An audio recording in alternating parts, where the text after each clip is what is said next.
edição começa falando a respeito de carne bovina, de pecuária de corte e a relação para o produtor rural. E hoje vamos tentar comentar até um pouco sobre o consumidor aqui no Brasil. Para falar a respeito deste assunto, nós vamos conversar ao vivo agora pela internet com o Douglas Coelho, ele que é da Radar Investimentos e participa conosco nesta edição. Douglas, duas observações nesta semana, já que a última semana ela foi muito quebrada por conta de feriado, também tivemos ali, isso caindo na quinta-feira, a gente já não teve operação na sexta, então foi uma semana mais difícil para pontuar o que vinha acontecendo. Por outro lado, essa semana mostra uma certa redução nas escalas da indústria e o mercado futuro já sinaliza alguma melhora para a arroba do boi gordo, enquanto que o mercado físico, principalmente em São Paulo, trouxe alguns cenários um pouco melhores para o pecuarista. Como é que você avalia esse momento? Boa tarde, seja bem-vindo. Muito boa tarde, Fabiano. Muito boa tarde a todos os amigos da Agricultura BR. É sempre um prazer falar com vocês.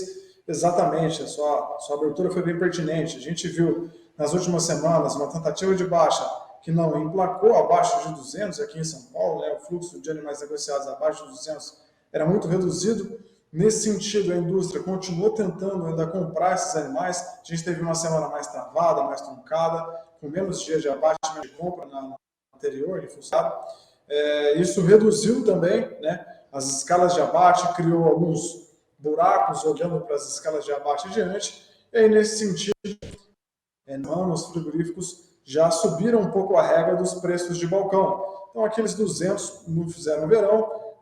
A gente viu as tentativas de preço em 205 no início da semana.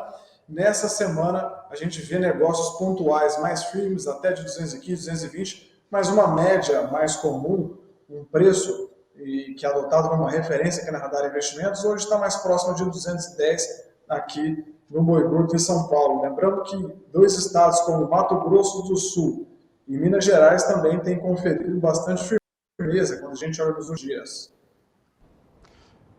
E Douglas, pensando aqui nesse pecuarista, que também tem uma disponibilidade já reduzida, né, de animais para abate, esse é também um dos motivos que se tenha tido uma redução nas escalas, além, claro, de uma certa organização para que os pecuaristas ensaiaram para não entregar animais, em especial no estado de São Paulo, abaixo da marca de R$200 por arroba.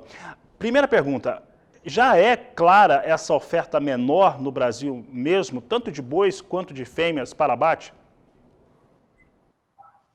Uma ótima pergunta, né? Talvez a gente tenha que dar um passo para trás dela de maneira mais direta. A gente está num ano de ciclo de baixa da pecuária.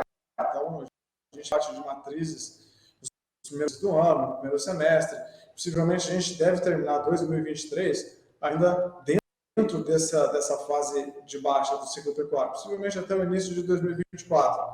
Mas quando a gente olha especificamente agora, trazendo um pouco a lupa um pouco mais para o micro, né, tirando da fase do ciclo pecuário, olhando mais para 2023.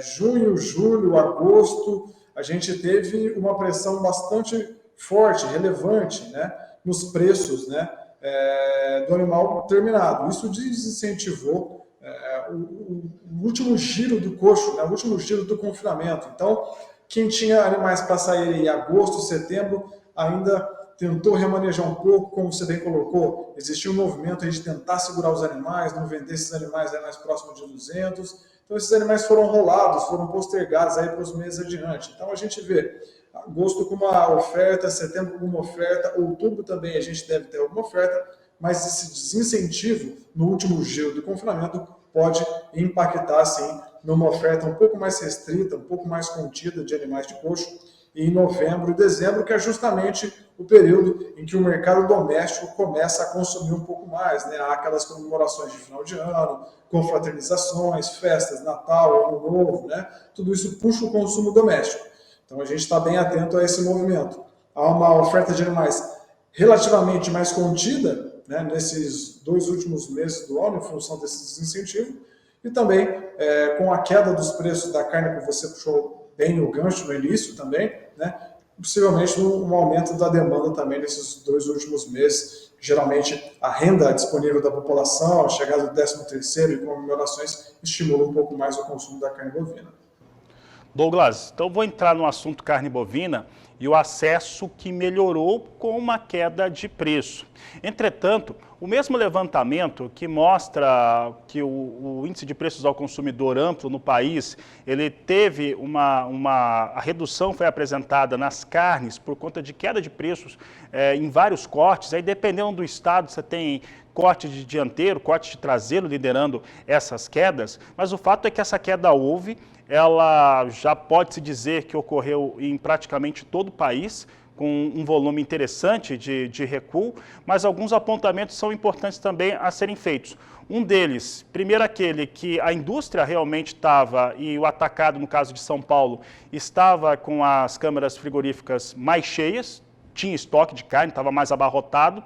E um outro fator é que o preço da carne cai também porque o consumo recuou no Brasil, já que carne bovina está com forte concorrência de ovos e de carne de frango do mercado interno. Como é que você pontua essas questões aí ligadas à redução do preço da carne bovina ao consumidor? Perfeito, perfeito. Uma ótima ponderação.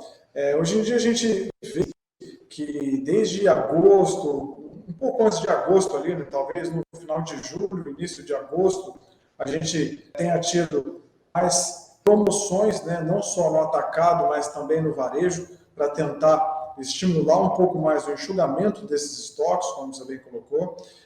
A gente viu recuo dos preços da carne nas últimas semanas, nos últimos meses, e quando a gente olha de fora, teve uma redução de custo, né? A gente viu o milho caindo também, quando a gente olha desde o início do ano, de R$ 85, R$ 90 para os R$ 50 atual, né? Não só o milho, mas outros pontos também da dieta, soja, sorgo, os alimentos paralelos, alternativos, né? Também reduzindo. Isso também chegou no preço do boi gordo nas proteínas alternativas, né? A gente tem uma concorrência, assim, em relação a carne de frango, a carne suína, mas querendo ou não, a carne bovina ainda é preferência nacional.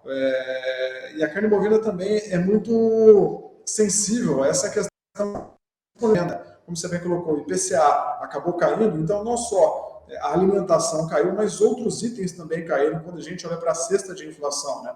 Vestuário, serviços, né? Habitação. Então, isso acaba colaborando para uma maior renda disponível da população. Essa renda disponível da população pode ser transferida para o lazer, para um alimento também que tem alta elasticidade de renda, como a carne bovina. A gente acredita que, se os preços continuarem relativamente comportados para o final do ano, mesmo que haja uma competição com as proteínas alternativas, é possível sim que a gente tenha um ano melhor de consumo em 2023 em relação a 2021 e 2022, no qual a inflação estava até em patamares acima também.